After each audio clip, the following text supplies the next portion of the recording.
पता चलेगा।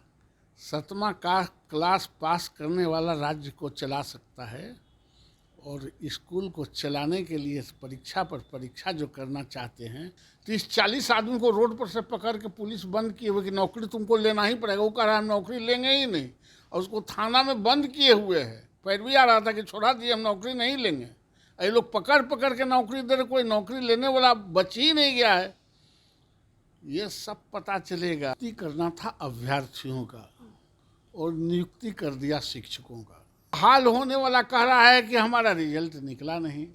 तो परेशानी का सबब यह है कि ये सरकार सिर्फ फोटो सेशन करने के लिए, फोटो खिंचवाने के लिए और यह कहने के लिए कि मैंने नियुक्ति की। चुनाव में जब जाएंगे तो पहले नीतीश कुमार जाते थे तो लड़का लड़की के काला दुपट्टा भी उतरवा लेते थे, वैसे ही इनको फिर उतरवाना पड़ेगा। इनको बहुत घेरेगा।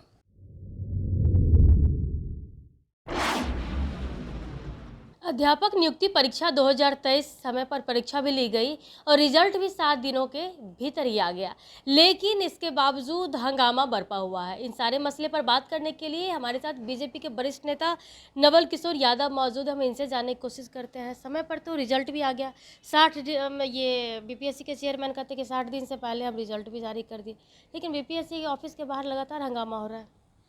हंगामा होने का कारण है, ये नियुक्ति करना था अभ्यर्थियों का और नियुक्ति कर दिया शिक्षकों का। जो शिक्षक थे वही लगभग 50,000 आ गए नियुक्त हो गए। जो राज्य के बाहर के थे वो लगभग 17,000 आ गए, और करीब 70-75,000 मात्र इनकी ओरिजिनल नियुक्ति है।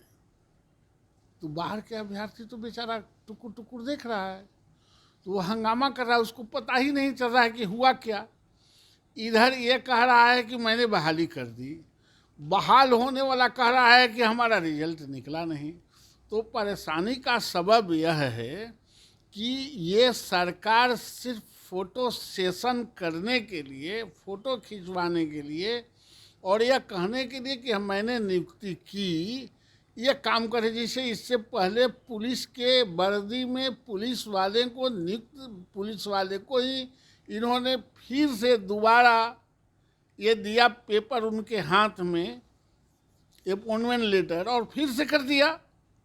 तो उसी तरह से ये जालसाजी सरकार कर रही है फोटो सेशन के लिए। इसलिए बच्चे जो अभ्यर्थी हैं, जो इस राज्य के नौजवान हैं, वो बहुत पीड़ित हैं, और पीड़ित अवस्था में वो फ्रस्ट्रेशन में ये काम कर रहे हैं, जो स्वाभाविक है।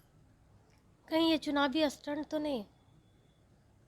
चुनाव में तो इनका स्टंट बजा देगा।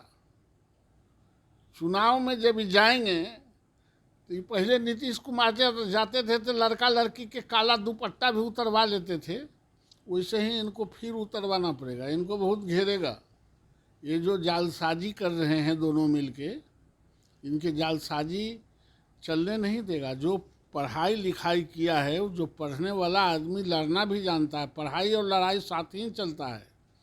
इसीलिए शिक्षक कितने लंबे लड़ाई को लड़ा है, और अभ्यर्थी भी लड़ाई को लड़ेंगे, और इनको पता चल जाएगा, खामियाजा इनको भुगतना पड़ेगा। तेजस्वी यादव कह रहे हैं कि हमारी सरकार जब से आ रही है लगातार हम वैकेंसी निकाल रहे, नौकरी दे रहा है। कहाँ किसको ना नौकरी? तो रातें तो आपको पता चला कि 30-40 आदमी को रोड पर से पकड़ के पुलिस बंद किए हुए कि नौकरी तुमको लेना ही पड़ेगा। वो कह रहा है हम नौकरी लेंगे ही नहीं, और उसको थाना में बंद किए हुए है। पैरवी आ रहा था कि छोड़ा दिए, हम नौकरी नहीं लेंगे। ये लोग पकड़ पकड़ के नौकरी दे रहे, कोई नौकरी लेने वाला बच ही नहीं गया है। ये सब पता चलेगा। 7वां का क्लास पास करने वाला राज्य को चला सकता है, और स्कूल को चलाने के लिए परीक्षा पर परीक्षा जो करना चाहते हैं, ये सबको पता है। जिसको खुद नहीं आता है कुछ, वही दूसरा की परीक्षा ले रहा है और उसको आंख में धूल झोंक रहा है। कोई इस राज्य का पढ़ा लिखा नौजवान बेवकूफ़ नहीं है, सब होशियार है, और इनकी होशियारी को पकड़ लेगा। 6 दिसंबर से शीतकालीन सत्र भी चलना है, क्या करेंगे आप लोग इन शिक्षकों के लिए? निश्चित रूप से इन शिक्षकों के जो वाजिब सवाल है, उस सवाल पर सदन में और सड़क पर दोनों जगह उनके साथ उनके लिए संघर्ष किया जाएगा।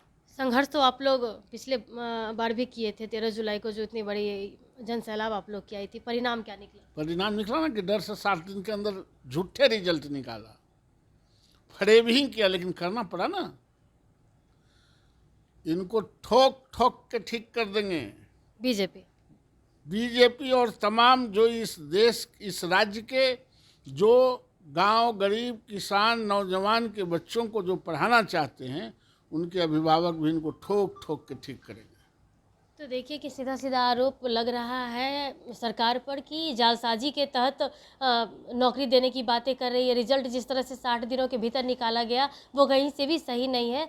साथ ही साथ 6 दिसंबर से शीतकालीन सत्र शुरू हो रहा है, तो एक आशा का किरण कह सकते हैं इन शिक्षकों के लिए और शिक्षक अभ्यर्थियों के लिए भी कि शीतकालीन सत्र के दौरान हो सकता है उनकी कुछ डिमांड जो है वो पूरी हो जाए। फिलहाल के लिए इतना ही। बने रहे कशिश के साथ। पटना से अंकिता सिंह की रिपोर्ट।